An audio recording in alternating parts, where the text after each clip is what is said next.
नमो नमः प्रिय छात्राः। अद्य वयं संकल्पः सिद्धिदायकः इत्यस्य पाठस्य प्रथमभागस्य संस्कृतभाषायां वाचनं हिंदीभाषायां चानुवादं करिष्यामः। बच्चों, सबसे पहले हम संकल्पः सिद्धिदायकः इसके अर्थ को जान लेते हैं। संकल्पः माने दृढ़ विचार, सिद्धिदायकः सफलता देने वाला होता है, अर्थात संकल्प सिद्धि प्रदान करने वाला होता है। सिद्धि माने सफलता।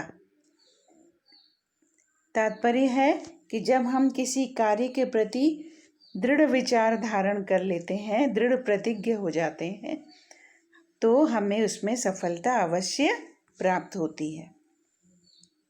बच्चों, इस पाठ में शिव और पार्वती के उस संदर्भ को दर्शाया गया है जब पार्वती शिव को पति रूप में पाने के लिए कठोर तपस्या करती हैं और अंत में शिव को प्रसन्न करने में सफल हो जाती हैं। पार्वती शिवम पति रूपेण अवांछत। पार्वती शिव को पति रूप में पाने की इच्छा करने लगी। अवांछत माने इच्छा करने लगी, चाहने लगी। पति रूप में, पति रूपेण में तृतीया विभक्ति एक वचन, शिवम में द्वितीया विभक्ति एक वचन, अवांछत में लंग लकार। लंग लकार का प्रयोग भूतकाल के लिए होता है, प्रथम पुरुष एक वचन। एतदर्थम सा तपस्याम कर्तुम ऐच्छत।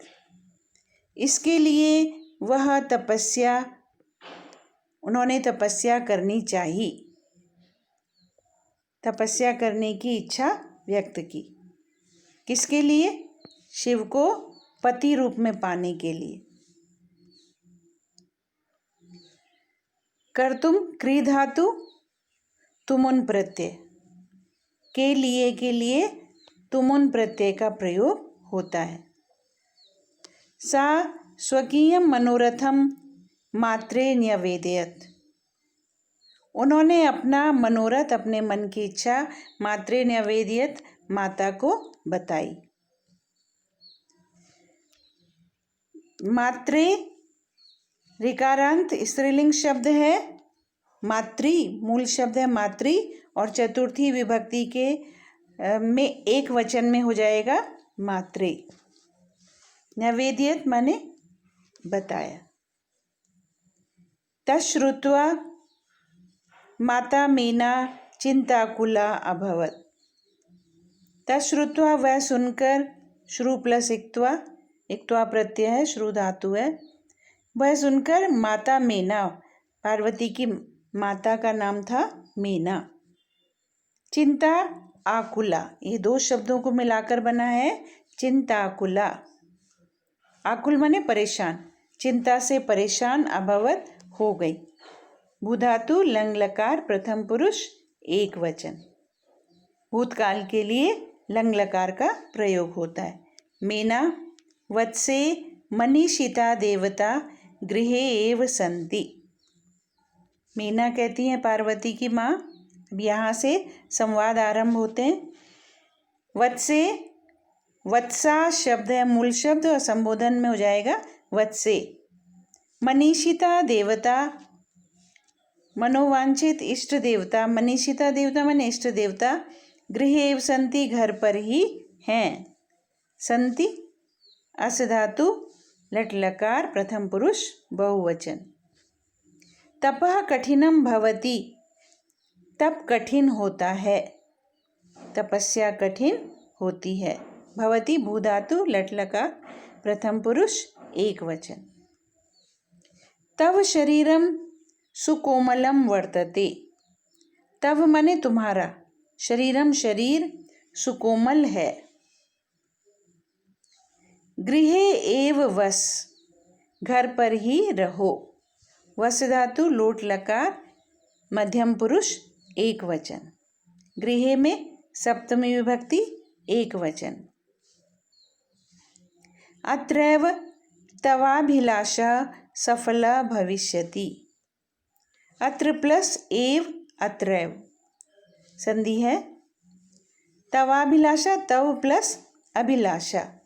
तव माने तुम्हारी, अभिलाषा माने इच्छा। इन दोनों शब्दों को मिलाकर बना है तवाभिलाषा। सफला भविष्यति, सफल होगी। यहाँ ही, कहाँ अर्थात घर पर ही तुम्हारी तपस्या सफल होगी। भविष्यति भू धातु, लृट लकार, प्रथम पुरुष एक वचन। पार्वती अम्ब तादृशः अभिलाषा तु तपसा एव पूर्णा भविष्यति। पार्वती कहती है, अम्ब संबोधन है माँ, तादृशा अभिलाषा वैसी अभिलाषा तो, वैसी इच्छा तो, तपसा एव तपस्या के द्वारा ही, पूर्णा भविष्यति पूर्ण होगी। वैसी अभिलाषा यानी शिव को पति रूप में पाने की अभिलाषा। तपसा तृतीया विभक्ति एक वचन। तपस शब्द है, मूल शब्द है तपस, नपुंसकलिंग। तपसा तृतीया विभक्ति एक वचन। भविष्यति भू धातु, लृट लकार, प्रथम पुरुष एक वचन। भविष्यत काल के लिए लृट लकार का प्रयोग होता है। अन्यथा तादृशं पतिं कथं प्राप्स्यामि। अन्यथा वैसे पति को कैसे प्राप्त कर सकूंगी। प्राप्स्यामि लिट लकार, उत्तम पुरुष एक वचन।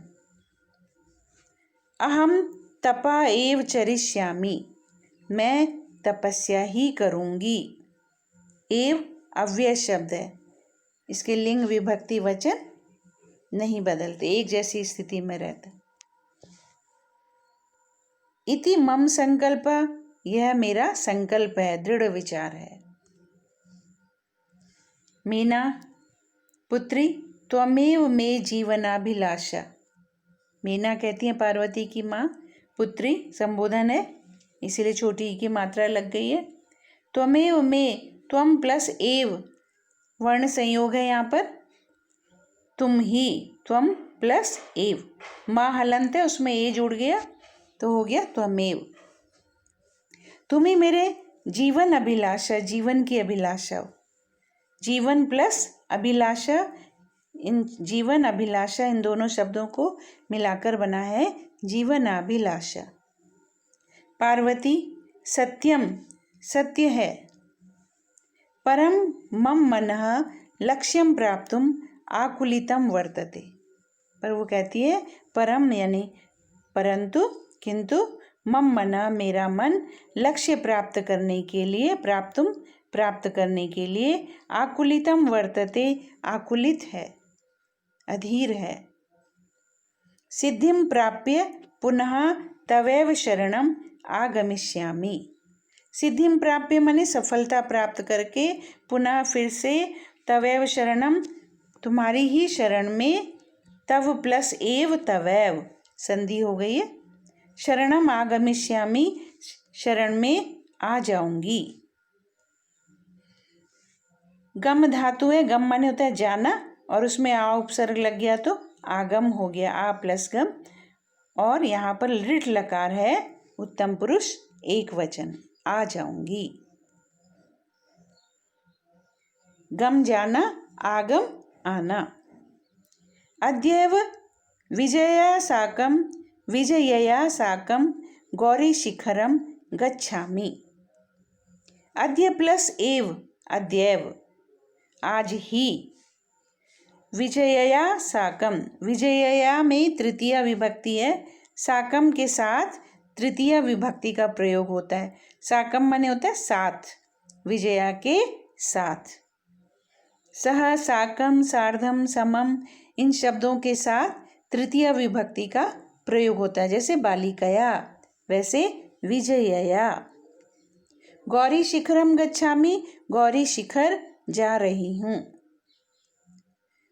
गौरी, जहाँ पार्वती ने तपस्या की थी वो पर्वत गौरी शिखर के नाम से प्रसिद्ध है। गच्छामि गम धातु लट लकार उत्तम पुरुष एक वचन। बच्चों आज इतना ही करेंगे और इससे संबंधित प्रश्न मैंने यहाँ पर आपके लिए उपलब्ध किए करवाए हैं, तो आप देख लीजिए। एक पदेन उत्तरत, एक शब्द में उत्तर दो। मनीषिता देवता कुत्र निवसन्ति। यहाँ पर आप लोग इसको रेखांकित नहीं करेंगे, ये ऐसे ही हो गया है। मनीषिता देवता यानी इष्ट देवता कुत्र निवसन्ति कहाँ निवास करते हैं? गृहे, घर पर। यानी इच्छित देवता कहाँ निवास करते हैं? घर पर। निवसन्ति माने निवास करते हैं, कुत्र माने कहाँ। दूसरा प्रश्न, तपः कीदृशं भवति। तपस्या कैसी होती है? तप कैसा होता है? कीदृशम माने कैसा, क्योंकि तप नपुंसकलिंग शब्द है तो कीदृशम भी नपुंसकलिंग में लिखा जाएगा। तप कैसा होता है? कठिनम, कठिन। पार्वती पति रूपेण कम अवांछत। पार्वती ने पति के रूप में किसकी इच्छा की? तो उत्तर हो जाएगा शिवम। सा किम कर्तुम ऐच्छत। उन्होंने क्या करना चाहा? तपस्याम, तपस्या। पार्वत्या मातु नाम किम आसीत। पार्वती की माता का नाम क्या था? किम माने क्या। उत्तर मीना। बच्चों आज का शिक्षण कार्य यहीं पर संपन्न होता है। आप अपनी उत्तर पुस्तिका में इन प्रश्नोत्तर को लिख लेंगे। धन्यवाद।